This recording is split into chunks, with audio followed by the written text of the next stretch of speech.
Queridos irmãos e irmãs, em primeiro lugar, nessa carta, nessa leitura da carta de São Paulo aos Gálatas, nós vemos São Paulo fazendo a distinção entre o cumprimento da lei e a vida na graça. A lei, ela não pode ser vivida justamente como uma restrição, como um domínio, e muito menos deve nos levar a um orgulho de achar que por nós cumprirmos aquilo que está estabelecido, isto vai nos tornar salvos.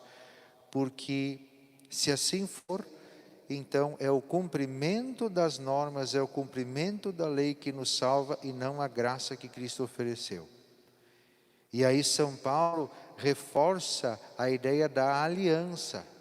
E a aliança, como nós sabemos, a aliança, ela é uma união de amor, de comprometimento entre as pessoas. Ou, nesse caso, entre Deus e o povo, entre Deus e a igreja, entre Deus e nós.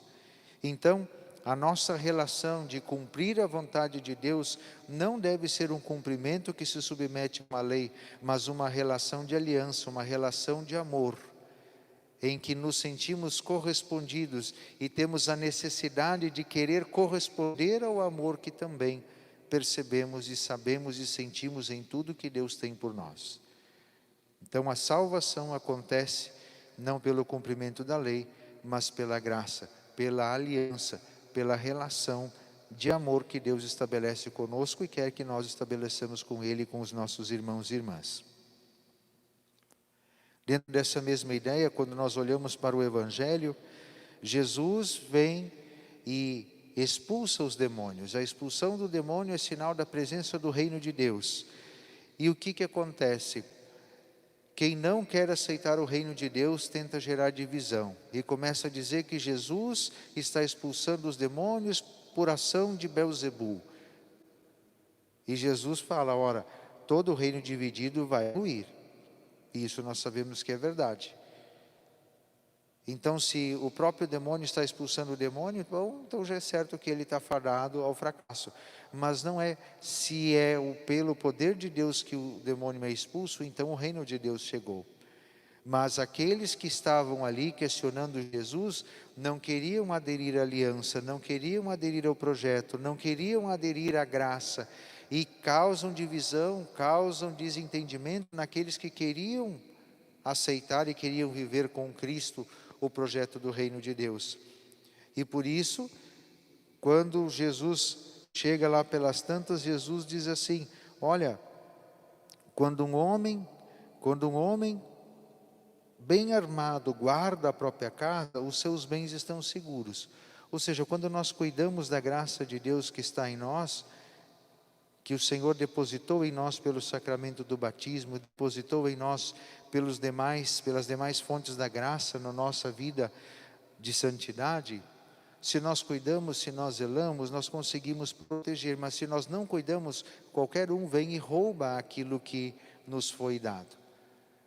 Então é preciso firmar-se muito bem na certeza de que o reino de Deus chegou para nós e chega até nós através da graça. E Jesus termina contando também mais essa situação, que quando um espírito mau sai de um homem, ele fica vagando, procurando um lugar aonde descansar e não encontra, retorna e encontra a casa que ele morava, ou seja, o coração daquela pessoa, e encontra a casa arrumada, varrida, ajeitada. Quando é que essa casa foi arrumada, ajeitada, varrida? Justamente quando Deus ali entrou, quando Deus expulsou o pecado, quando Deus expulsou o vício, quando Deus tirou aquilo que era ruim. E vou usar, por exemplo, a situação de um dependente químico, que vivia no vício. De repente, pela terapia, pela vivência de uma espiritualidade, pelo convívio, pelo trabalho, pela oração, ele consegue sair do vício e começa a ajeitar, Deus começa a ajeitar a casa para que o próprio Deus possa ir morar naquele coração. E se Deus não conseguir entrar para morar naquele coração, aquela casa fica vazia. E aí o que acontece? O vício volta. E nisso, na recuperação terapêutica, nós chamamos de recaída. Volta ao vício. E aí a gente nota o que Jesus quis dizer, que vem o Espírito com outros 7 piores do que ele. Porque depois de ter feito todo um processo terapêutico, quando se recai, é bem mais difícil de tomar de novo a iniciativa, de retomar o processo terapêutico para vencer o seu vício. E assim acontece também conosco. Se nós não tomarmos cuidado, se nós não nos fortalecermos na graça que nós recebemos para proteger aquilo que nos foi dado como tesouro, como bem maior para ser guardado em nós, que é a salvação, se o inimigo rouba isso de nós e nós recaímos, cada vez parece que é pior. Então, quanto é importante nós perseverarmos e nos fortalecermos para podermos proteger aquilo que Deus nos concedeu pela sua infinita misericórdia para a nossa salvação. E por isso busquemos a unidade, porque assim como o processo terapêutico é extremamente difícil quando alguém quer fazer ele sozinho, é preciso a comunidade, é preciso o companheirismo, é preciso a convivência, o crescer junto, o abrir-se, o dialogar, o abrir as feridas e ao mesmo tempo ajudar-se e ajudar os outros no processo terapêutico.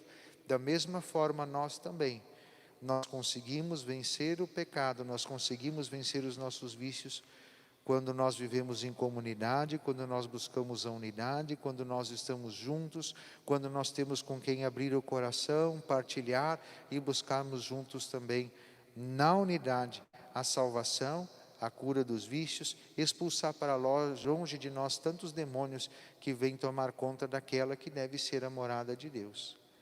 Se nós não permitirmos que Deus ocupe a morada do nosso coração, o nosso pecado, com o demônio, com tudo mais, vem de novo habitar ali e fazer ali uma morada não só dele, mas de outras coisas ainda piores na vida da gente. Louvado seja nosso Senhor Jesus Cristo. Para sempre seja louvado.